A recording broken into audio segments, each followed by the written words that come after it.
নমস্কাৰ ৰাইজ, মই মণি বৰুৱা ৰিপৰ্টিং ফ্ৰম কালিৰ বাতৰি। ঐ তই ক'ত দেখা আছ? তই এইফালে দেখা।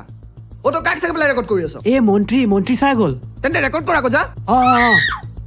হয় ৰাইজ, এয়া আজি দেখিব পাৰিছে আমাৰ মন্ত্ৰী প্ৰিয়াংকু হাজৰিকাই ৰাতিপুৱাই মৰ্ণিং ৱাক কৰি ফুৰিছে। কি সুন্দৰ দৃশ্য এয়া চাওক আপোনালোকে ৰাইজ।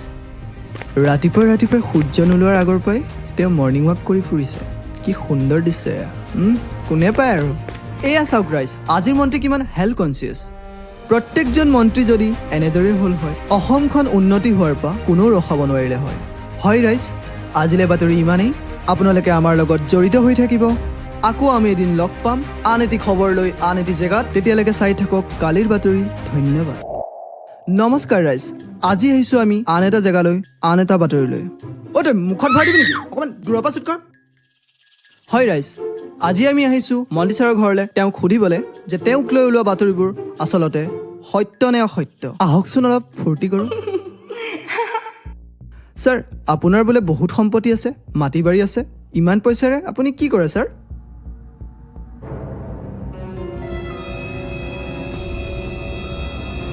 ছাৰ উত্তৰ দিয়ক ছাৰ। চা বাবা, মানুহে অনেক কথা কয়, কিন্তু এতিয়া আপোনালোকে মানুহে কোৱা কথাবোৰ গুৰুত্ব দিয়ে নে যিটো সঁচা সেইটো দেখুৱাই, সেইটো এতিয়া আপোনালোকেহে জানিব। তাৰ মানে আপোনাক লৈ ওলোৱা কথাবোৰ মিছা নেকি ছাৰ? শিক্ষিত মানুহ হোৱা হয় তোমালোক এইষাৰ কথা মোক নুসুধিলা হয়। ছাৰ, ৰাইজে জানিব বিচাৰে কাৰণেহে আপোনাক সুধিছোঁ। চা ভাই, আচলতে পইচা বুলিবলৈ মোৰ একো নাই। আচলতে পইচা কি মই চিনিয়ে নাপাওঁ। যিমানকণ দৰমহা পাওঁ তিমানকণেৰে এই দুবেলা দুমুঠি ভাতেৰে মই পেট ভৰাওঁ।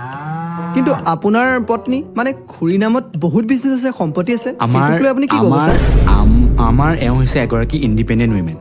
অঁ, তাই বিজনেছ কৰে, তাইতো ঘোটালা নকৰে। হয় কৰে নেকি? হয়। আমাৰ দলটোৱে আগৰ পৰাই নাৰী শক্তিক লৈ পেলাই কথা কৈ আহিছে। এতিয়া যদি মই নিজৰ ঘৰত থকা নাৰীজনীকে যদি মই কাম কৰিব নিদিওঁ, বিজনেছ কৰিব নিদিওঁ, তেনেহ'লে কি হ'ব আৰু? এইটোহে কথা মানে। হয়নে নহয়? হয় যা দেই, ঠিক আছে দেই, যা।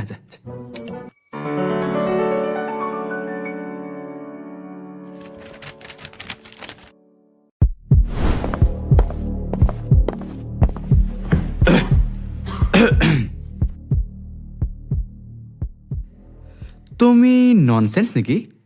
পইচা আছে বুলিয়ে জি টি ইভেণ্টত কিয় লগাই থাকা? ননচেন্স বুলি তুমি কাক কৈছা? তোমাক। মুখ চম্ভালি কথা কবা। মোৰ কথা মই ক'ত ইনভেষ্ট কৰোঁ ক'ত নকৰোঁ তুমি ক'বলৈ কোন? মই তোমাৰ গিৰি গিৰিয়েৰ। অহ, ফাইন। তুমি জি টি ইভেণ্টত পইচা লগোৱাৰ কাৰণে এই তোমাক বচাবলৈ বিল্লা কেইটামানক জেলত ভৰাই থ'ব লগা হৈছে। মইহে জানো কিমান মেনেজ কৰিবলগীয়া হৈছে। বাহিৰত ৰিপৰ্টাৰে মোক বেৰি সোধে, ছাৰ আপোনাৰ ইমান পইচা কেনেকে, সম্পত্তি কেনেকে? হ'ব সেইবোৰ তুমি মেনেজ কৰিবা। বা ইমান পইচা আছে, কি কৰিম মই? জ্বলাই দিবা। জ্বলাইছোতো, ঠাণ্ডা দিনত ইমান পইচা জ্বলাইছো, শেষে নহয়। মই কি কৰিম? হ'ব মই কিবা এটা মেনেজ কৰিব লাগিব আৰু।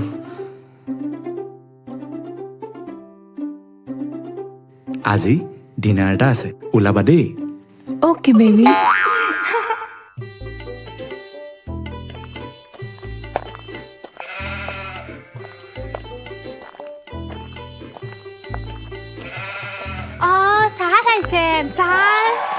নমস্কাৰ ছাৰ। ক কি হৈছে কচোন তহঁতৰ? ছাৰ, আমাৰ ঘৰ নাই, বাৰী নাই, আমি ক'ত থাকিম, কি কৰিম, কি খাম, ক'ত যাম, আমি একো ভাবিয়ে পোৱা নাই অ' ছাৰ। পাগলী কেইজনী মই আছো নহয়, তহঁতে টেনচন কিয় লৈ আছ? দাদা, কিবা এটা আপুনিয়ে কৰক, কিবা এটা। অ' দাদা। শান্ত হ। তহঁতক ঘৰ দিম বুজিছ? ছাৰ ফ্লেট নাই, তহঁতক ফ্লেট দিম। সঁচা সঁচানে ছাৰ? খাটাং কথা। দে সেইবোৰ বাদ দে, হাগ এটা দে আকৌ। যা বদমাছটো। দে হাগ এটা দে।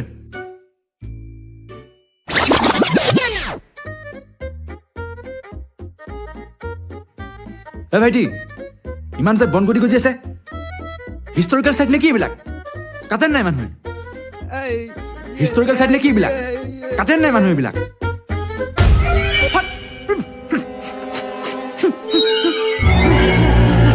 হেল্ল' চৌধুৰী যাক যিমান পইচা লাগে দি দে বাৰে বাৰে এইবিলাক সৰু সৰু কথাত মোক ফোন কৰি নাথাকিবি বাট দি দে পইচা ছাৰ পডকাষ্টাৰটো আহিছে পডকাষ্ট ল'বৰ কাৰণে আহিলে যদি ইয়ালৈকে লৈ আহ মাতি দিওঁ ইহঁতক মাতি দে বোলে আহ বহি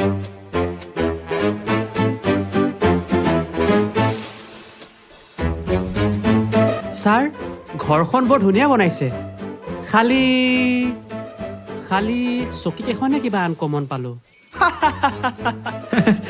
এইকেইখন চৰকীৰ এটা কাহানী আছে বুজিছা আমাৰ এওঁ সেইদিনা বাছত কৰবালৈ গৈ আছিল কণ্ডাক্টৰটোৱে চিট দিয়া নাছিলে বাছখনে চিজ কৰি লৈ আহিলো বাপেকে তাৰে চিট এইকেইটা কণ্ডাক্টৰটোক আমাৰ মানুহজনীয়ে পিছপিনে ক'ৰবাত বান্ধি থৈছে চাগে অৰুণ দেখা দিয়া অলপ ছাৰ নালাগে নেকি ন ঐ ৰেকৰ্ড নকৰিবি এইবোৰ অৰুণ বেটা ডিলিট কৰ নহ'লে কেমেৰা ভাঙি দিম অৰুণ বাবা একো ভাঙিব নালাগে ইহঁতে এনেকুৱা নকৰে নহয় হয়নে নহয় নাই ছাৰ নাই সি তেনেকৈ নকৰে বাৰু নকৰোঁ ছাৰ ছাৰ শ্বুটটো আৰম্ভ কৰিব পাৰি ন ব'ল ঐ ল'ৰা কুৱেশ্যনখিনি সুধোতে অকণ চাই চিতি ল'বি যাতে ঘৰ ঘূৰি যাব পাৰ যিকেইটা লিখিছে সেইকেইটাই সুধিম দিয়ক কোন হয় চিনি পাইছনে নাই যাওঁ মই ছাৰ মই ইয়াতে আছোঁ নমস্কাৰ সকলোকে স্বাগতম জনাইছোঁ সভ্যৰ আন এটা অনুষ্ঠানলৈ হয় আজি আমাৰ মাজত উপস্থিত আছে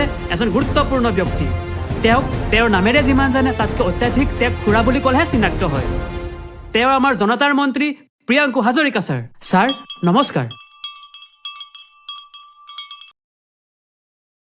ছাৰ ৰাজনীতিক বা ৰাইজৰ কামত ইমান ব্যস্ততাৰ মাজত আপুনি আমাক সময় দিয়াৰ বাবে ধন্যবাদ ছাৰ হয় ৰাইজৰ বাবে ব্যস্তটো হ'বই লাগিব আচলতে ৰাইজৰ বাবে কাম কৰাটো মোৰ উদাৰতা বুলি নহয় কৰ্তব্য বুলিহে ভাবোঁ হয় তেনেহ'লে আজি আমাৰ প্ৰথমটো প্ৰশ্নলৈ আগবাঢ়িছোঁ ছাৰ আনএমপ্লয়ড সকলৰ বাবে চৰকাৰে কোনখিনি সিদ্ধান্ত লোৱাটো আপুনি বিচাৰে এইবোৰ প্ৰশ্ন নুসুধিবা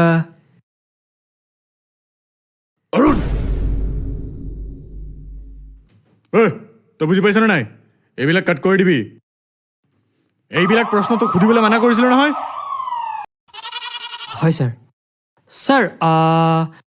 ছাৰ আপুনি পলিটিকেল কেৰিয়াৰে কিয় চুজ কৰিলে চা বাবা জন্মৰ পৰাই মোৰ ৰাইজৰ বাবে কাম কৰাৰ বৰ হেঁপাহ আছিল সৰুতে মোক খাবলৈ কিবা দিলে মই একো নাখাওঁ বাহিৰলৈ আহি চব বিলাই দিওঁ ডাঙৰ হোৱাৰ পিছত মই ভাবিলোঁ যে ৰাইজৰ উন্নতিৰ কাৰণে ময়েই কিবা এটা কৰিব লাগিব সেইকাৰণে মই কলেজৰ দিনৰ পৰাই ৰাজনীতিক দিশটো বৰ ভাল পাওঁ আৰু কাৰণ এই দিশটোৰে আমি ৰাইজৰ বাবে কাম কৰিব পাৰোঁ আৰু সেই ভাল পোৱা বা ভাল চিন্তাখিনিৰ কাৰণেই ৰাইজে হয়তো মোক নিৰ্বাচিত কৰিছে ছাৰ আগন্তুক ইলেকশ্যনত যদি ৰাইজে আপোনাক নিৰ্বাচিত নকৰে তেতিয়া আপোনাৰ এই ভাৱনাবোৰ একে থাকিবনে চা ৰাইজৰ বাবে মই আগতেও আছিলোঁ আজিও আছোঁ আৰু পাছলৈও থাকিম ৰাইজৰ বাবে মই মৰি যাব পাৰোঁ মৰি যাওঁ নেকি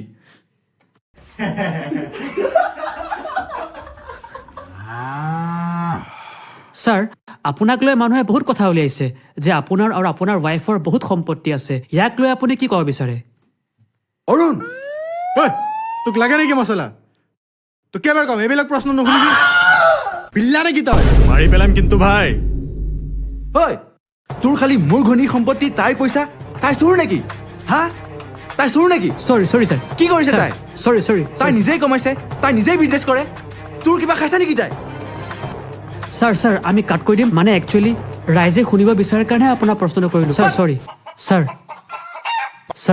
ছাৰ প্লিজ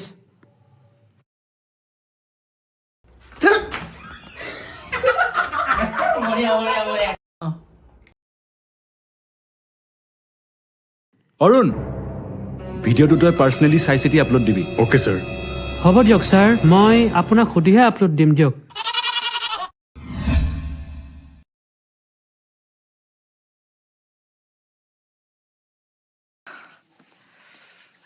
কোন আছ কয়লা অকণ জ্বলাই আনচোন খুব ঠাণ্ডা লাগিছে অঁ বাইদেউ মই অৰুণহে যোৱাকালি হৰ্ষিতক কৈছিলোঁ কয়লা আনিবলৈ সি নানিলে নহয় বিল্লা এটা দি দিলে একো এটা কাম তহঁতে ভালকে নকৰ পাকঘৰৰ বস্তাত পইচা আছে লৈ আন তাকেই জ্বলাও বগাটো কৰিব নোৱাৰিলোৱে সেইখিনি তাকেই পুৰো হয় হয় ঠিক আছে বাইদেউ